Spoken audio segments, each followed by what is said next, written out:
Assalamualaikum warahmatullahi wabarakatuh. Alhamdulillahi wahda. Wassalatu wassalamu ala rasulillah Sayyidina Muhammad ibn Abdillah wa ala alihi wa sahbihi wa mawala. Amma ba'du. Qala ta'ala fi kitabihil azim. A'udzu billahi minasy syaithanir rajim. Bismillahirrahmanirrahim. Fa idza faragta fansab wa ila rabbika farghab.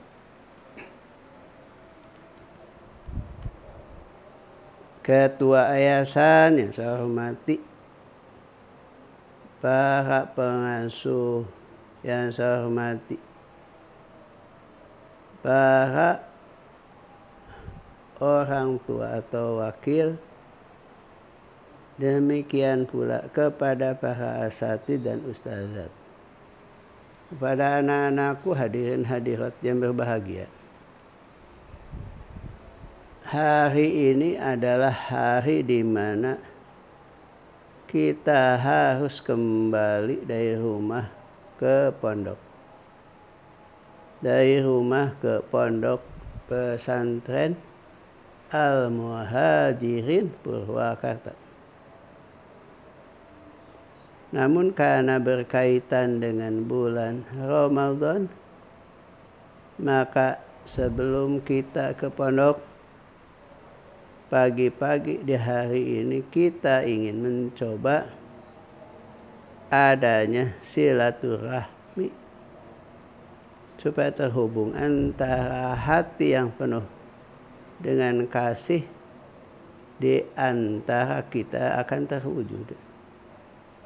Seperti murid dengan guru, santri dengan kiai, orang tua dengan anak, anak buah dengan pimpinan, rakyat dengan pemerintah. Oleh karena itu, di bulan Ramadan kita dibersihkan oleh Allah. Dosa-dosa kita tidak akan ada sedikit pun dosa kita. Mengapa? Karena dalam hadis dikatakan, man shoma ramadhana imanan wa ihtisaban ghufira lahu ma taqaddama min dhanbi. Siapa yang puasa dengan penuh keyakinan, keimanan dan keikhlasan, maka Allah akan mengampuni segala dosa kita. Dan hadis seperti ini adalah juga diperuntukkan bagi mereka yang melaksanakan qiyam, sholat malam di bulan Ramadan. Man qoma ramadhana imanan wa ihtisaban ghufira lahu ma taqaddama min dhanbi. Maka Allah akan ampuni segala dosa yang kita lakukan. Namun demikian, dosa yang diampuni Allah tersebut adalah dosa yang disebut dengan hablum minallah, yaitu hubungan kita dengan Allah. Sedangkan ada dua kategori lain dosa yang selama ini kita lakukan. Pertama adalah yang disebut dengan dosa bersama makhluk.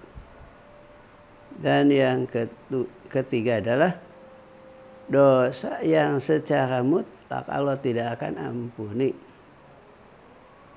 Allah tidak akan maafkan. Kalaupun Allah akan memaafkan, harus dengan taubat secara khusus.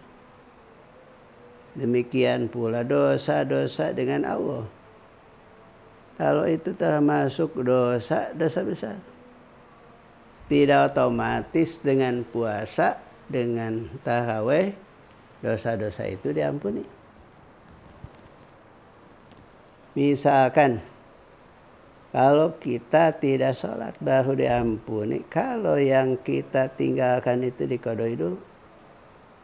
Kalau kita tidak zakat, kita punya dan kita sudah sampai kepada nisab, maka taubatnya akan diampuni Allah apabila dia sudah menunaikannya. Bahkan dihitungnya berapa hutang zakat kita dari saku kita. Kalau kita hitung ranut ke belakang. Kalau kita sudah lunasi hutang, kita lunasi daripada sholat dan ibadah lain. Yang apabila kita meninggalkannya adalah termasuk kategori dosa besar. Maka untuk diampuni, taubatlah secara khusus. Wa tubu ilallahi taubatan nasuha. Di ayat lain Allah mengatakan, Innallaha la yaghfiru ayyushraka bihi wa yaghfiru ma duna dzalika liman yasha. Kata Allah, Allah tidak akan mengampuni siapapun yang berbuat syirik. Allah akan mengampuni dosa selain daripada syirik. Kalau kita melihat kepada hadis Nabi, dosa itu ada yang tidak diampuni, ada dosa yang diampuni, kemudian lagi ada dosa diampuni dengan syarat-syarat tertentu. Apa doa yang akan ditolak kalau kita minta maaf kepada Allah? Artinya kita walaupun minta maaf tidak diampuni, tidak dimaafkan, yaitu dosa syirik. Yaitu mendua mentigakan kita dalam sembah bakti yang semestinya iyyaka na'budu wa iyyaka nasta'in. Hanya kepadamu ya Allah kami ibadah, dan hanya kepadamu kami ya Allah meminta pertolongan. Tetapi ada di hati kita yakin lain, yaitu yakin ada yang Tuhan selain Allah yang akan dijadikan sebagai tujuan ibadah dan diharapkan untuk mengijabah doa dan permohonan. Itulah syirik. Itulah yang tidak diampuni oleh Allah Subhanahu wa ta'ala. Yang kedua adalah dosa yang memang itu ada bentuk-bentuk kezaliman kita terhadap diri kita. Seperti kalau kita misalkan tidak sholat, ya, tidak puasa, tidak zakat, Allah akan mengampuni apabila kita sudah mengqadha. Tapi ada lagi dosa yang akan diampuni Allah dengan syarat, yaitu dosa dengan sesama manusia. Kalau kita sudah minta ampun, maaf pada sesama kita, baru Allah akan mengampuni. Lalu dosa apa yang Allah akan ampuni otomatis setelah puasa dan setelah kita qiyamul lail? Ya tentu saja bukan dosa-dosa yang tadi, yaitu dosa-dosa kecil. Makanya para ulama sufi menyuruh kepada kita supaya sholat kita diterima, ibadah kita diterima, pengorbanan kita diterima sebagai ibadah, maka kita harus tobat dan minta ampun kepada Allah Subhanahu wa ta'ala. Ibu bapak hadirin yang berbahagia, tadi sudah saya katakan dalam sebuah ayat, fa idza faragta fansab wa ila rabbika Ragab. Artinya kita tidak boleh berleha-leha kalau kita sudah melakukan satu kewajiban. Seperti kita sudah sholat, maka apa yang harus kita lakukan setelah sholat? Wa idza qudiyatis shalat fantashiru fil ardi wabtagu min fadlillah wadhkurullaha katsiran la'allakum tuflihun. Dalam surat Al-Jumu'ah dikatakan ya, kalau kita sudah selesai melaksanakan sholat, ya, maka kita bersebarkanlah atau bertebaranlah atau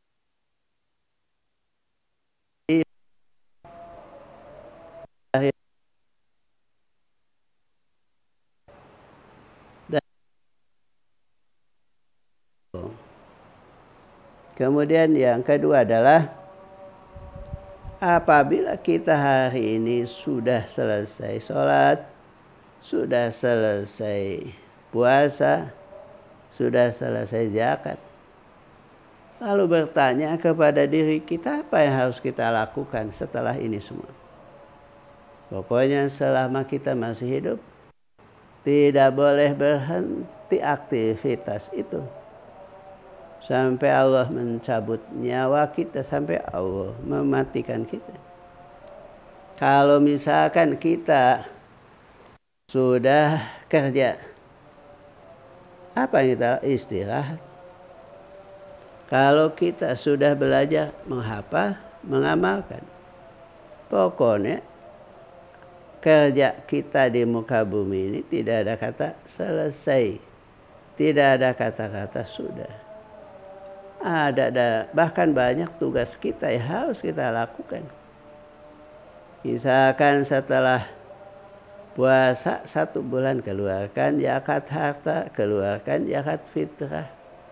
Bahkan oleh kita harus dilaksanakan yang namanya fitrah.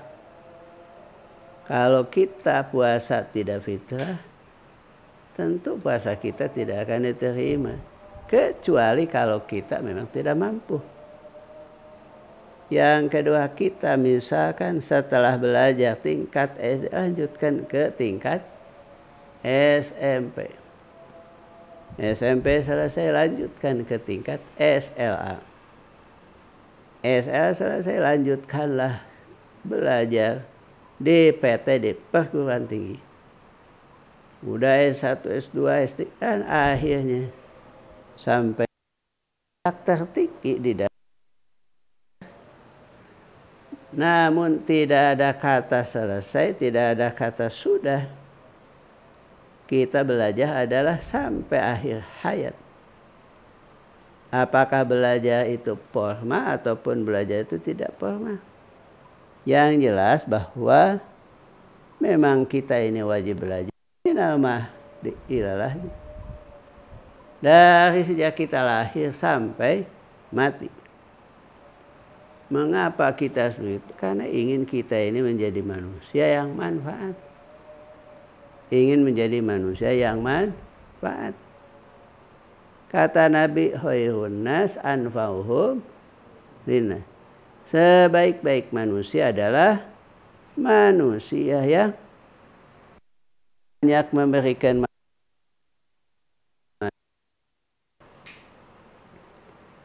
Seorang nabi yang namanya Nabi Isa, kita bisa lihat di dalam surat Maryam, wa ja'alani mubarakan aina ma kuntu wa usani bis salati waz zakah ma dumtu hayya. Aku oleh Allah sudah dijadikan menjadi manusia yang diberkati dimanapun aku berada. Saya semua santri di sini, jadilah manusia yang memberikan berkah dimanapun kita berada. Dan kemudian bis shalah, maka Allah mewasiatkan, menyuruh, mewajibkan kita sholat, zakat dan zakat. madum tu haya. Jadi kalau kita ingin berkah hidupnya, tidak boleh kita lupa sholat dan zakat sepanjang hayat kita. Bahkan wabarom biwalidati walam jaja'ani jabbaron syariah. Jabbaron syariah. Ya, artinya kita ini adalah wajib berbuat baik kepada ibu. Kenapa ibu? Karena Nabi Isa tidak punya ayah. Tapi baik kita selain kepada ibu juga kepada ayah. Maka insya Allah kalau kita selalu baik kepada mereka, maka kita akan dapat mubarokan aina ma kuntu. Kita akan diberkahi dimanapun kita berada. Kemudian lagi, walam jaja'ani jabbaron syaqiyya. Artinya Allah tidak menjadikan kita menjadi manusia yang celaka. Dan kemudian lagi ibu dan bapak hadirin bahagia, pada hari ini kita sudah saling memaafkan. Apakah kita selesai tugas kita? Tidak. Apakah kita harus berbuat dosa lagi? Ya bukan. Pokoknya apa yang diperintahkan Allah dalam hidup harus kita lakukan. Apa perintah Allah kepada kita? Wa ma khalaqatul jinna wal insa illa liya'budun. Tidaklah semata-mata Allah ciptakan kita kecuali untuk ibadah. Wa ila rabbika farghab. Maka selesai kita melaksanakan apapun kewajiban kita, maka kita selalu berdoa kepada Subhanahu wa ta'ala. Ibu dan bapak sekalian, terakhir ya, kita bisa menteladani nama yang bernama Nabi Ibrahim alaihi salam. Bagaimana Nabi Ibrahim alaihi salam berdoa kepada Allah? Doanya apa? Rabbana waj'alna muslimaini laka wa min dzurriyyatina ummatan muslimatan lak. Ya Allah, jadikanlah kami sebagai dua hamba yang muslim, yang pasrah sumerah kepadamu ya Allah. Demikian pula keturunan kami adalah menjadi ummatan muslimah, yaitu umat yang muslimah, artinya pasrah sumerah kepada Allah. Wa arina manasikana tub alina innaka antat tawwabur rahim. Ya Allah, perlihatkanlah kepada kami manasik, artinya ibadah, dan terimalah kami taubat kami, innaka antat tawwabur rahim. Sebenarnya engkau ada penerima taubat.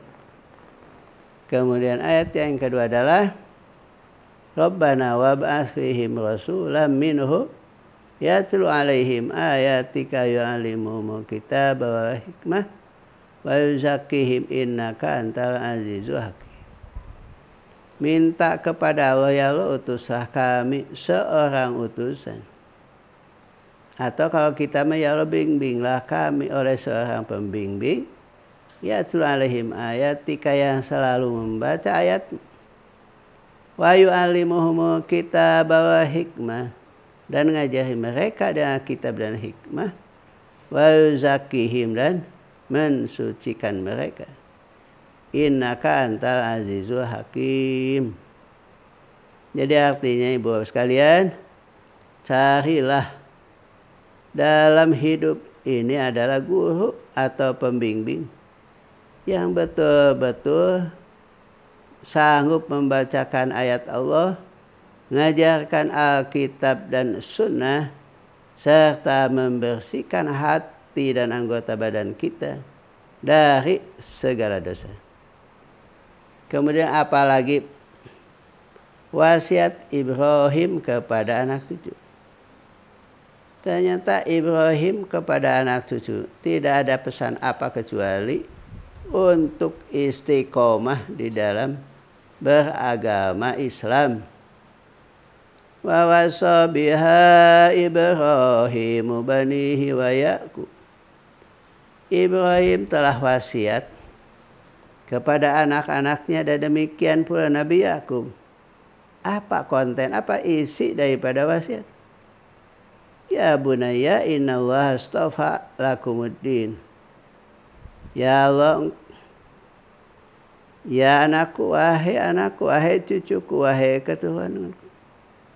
Allah telah menyuruh, meminta dan mensucikan kalian dengan sebuah agama yang namanya agama Islam. Ingat kata Allah, fala tamutunna illa wa antum muslimun. Dan kamu tidak boleh mati kecuali kamu beragama Islam. Inilah pesan-pesan terbaik seorang nabi kepada turunannya. Dan harus demikian pula kita kepada anak kita. Pesankan anak kita untuk paham Islam, mengamalkan Islam, istiqomah dalam Islam, dan jadikanlah Islam sebagai pedoman buat kita untuk mencapai kebahagiaan fid dunya wal akhirah. Kami selaku pimpinan Pondok Pesantren Al-Muhajirin, kami mohon maaf, kami mohon diampuni dan dibebaskan dari segala dosa, kealfaan dan kesalahan. Demikian pula apabila ada ibu dan bapak kepada saya, insya Allah saya akan memaafkannya. Celik putih cak herang, insya Allah tak gantah kekaitan. Mohon maaf lahir dan batin. Wallahul muwafiq ila aqwamit thoriq. Assalamualaikum warahmatullahi wabarakatuh.